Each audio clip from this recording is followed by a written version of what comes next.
Well, hello there again. Hey everyone, what's up? Open World Games here, and I know it's been a very long time since my last upload, but we have legit Anthem news to go over today. We have brand new official news from EA and Bioware. We're going to be talking about leaks related to, guess what, Cataclysms, and much more, plus some other updates in there as well. But I hope you all are doing good today.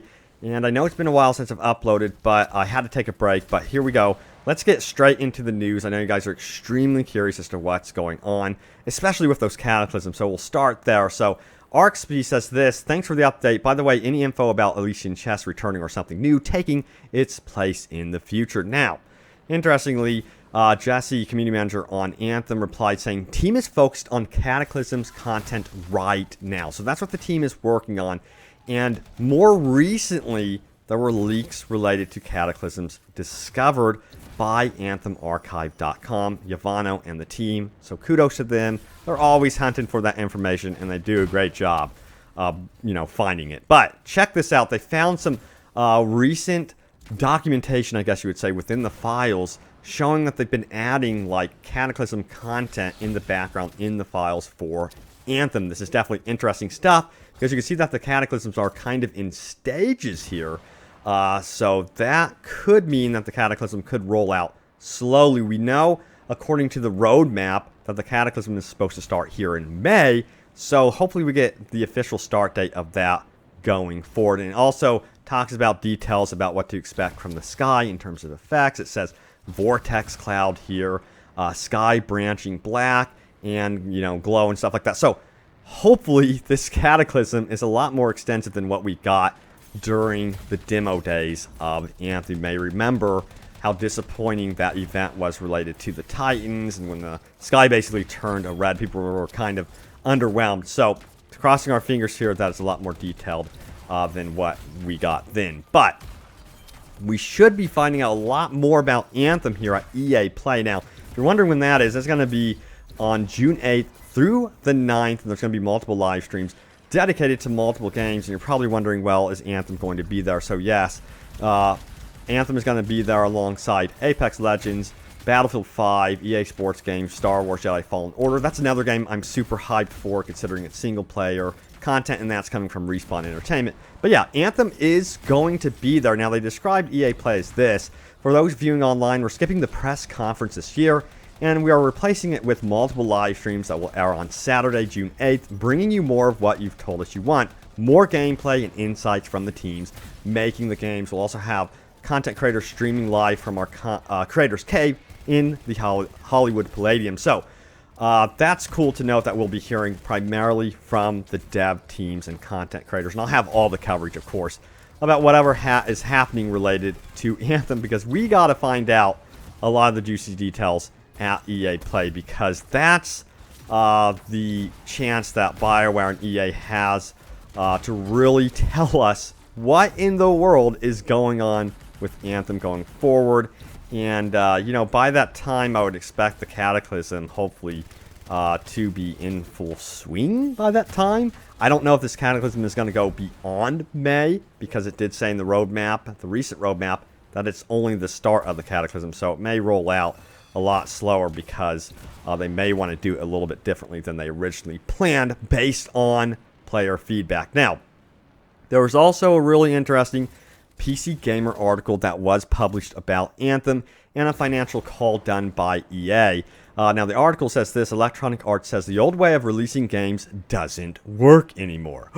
That's shocking. Which basically means that the audience of EA games, that's us, wants our games finished at launch. Now, the article goes on to say the following: the reality is, it's not just an EA challenge, it's an industry-wide challenge. CEO Andrew Wilson said during the call, referencing the difficulties of creating and operating large-scale open-world games like Anthem. You're moving from what was initially a Bioware game, which would be somewhere between 40 and 80 hours of offline play, to 40 to 80 hours of offline play, plus 100 or 200, 300 hours of elder game that happens with millions of other players at scale online. Furthermore, he goes on to say this: as games have gotten bigger, that system isn't working as well as it has done in years gone by. So what you should expect from us is that it's just not about changing the development process in the game. It's not just about changing the QA process in the game, although both of those things are being changed dramatically inside our organization right now, but it also comes down to changing how we launch games. Now, furthermore, he says the following: you should expect that we'll start to test things like soft launches, the same things you should that you see in the mobile space right now. And it also comes down to changing how we communicate with other players. Our entire marketing organization now is moving out of presentation mode and into conversation mode and changing how we interact with players over time. Let me know what you guys make of that one in the comments down below. So almost like they're hinting around possibly that early access. Now, what we do know about Anthem officially is that they plan to do some sort of feedback servers for Anthem going forward. Now, there's no time frame as to when they're going to be launching this, but it sounds like there's going to be like a group of players that'll be able to get in on, content before it releases, test it out, give feedback, and then they'll take that feedback, do something with it, and then release the content in full after they take the feedback, which is actually a smart idea and is kind of reminiscent of what is going on with, Battlefield and the CTE, that community test environment. So it's similar in that regard.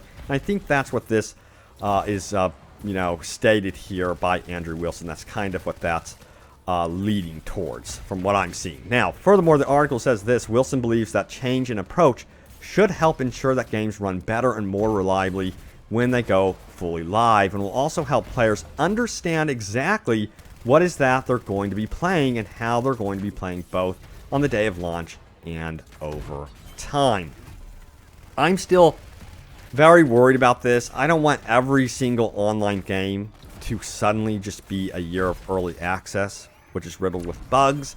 It ends up kind of being an excuse where, hey, this game's early access, we've labeled it as such, and expect bugs for the next freaking year. So that's my biggest worry. Honestly, they should be looking more to what Ubisoft has done with The Division 2, which had a pretty good launch overall. I think a lot of people would agree. Of course, they had the beta, which had problems, but I noticed that the launch went smoothly overall, and I think the player base is pretty happy about how The Division 2 has been handled so far. Now, they go on to say this: we think that we're in a really good position for this. I think this gets really hard if you don't have scale to do this, and so we feel very good about it, Wilson said. And over time, we hope that we can lead from the front and help other developers and publishers change the way they do things as well. Now, I always mention this, and my personal opinion is EA needs to get with Respawn Entertainment and ask them, what in the world did you do with Apex Legends?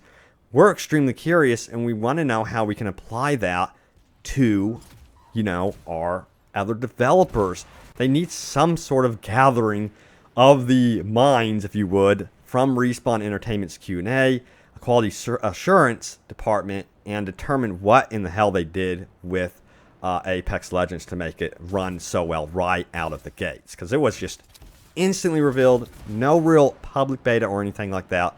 So it would be nice if they could figure that out. Now, let's check out some other stuff here as well. Now, if you missed it, by the way, there were some shop updates that happened recently that I need to tell you guys about, just in case if you're curious about them. So, the shop was updated with a new wrap. It's called Star-Crossed, and then the Lancer of Fortune armor pack, which I think it's a pretty badass look for the Ranger. It's something I've been looking forward to ever since we did see it leak. Now, the community absolutely loves this new paint over here, the iridescent paint theme, which is absolutely beautiful. If we go over here and we see some of the customization that I did, like this looks like something, in my opinion, from like maybe Metal Gear, where you are in the jungle, kind of hidden. I can imagine this Ranger completely disappearing into the foliage and then stabbing a dude and then disappearing once again.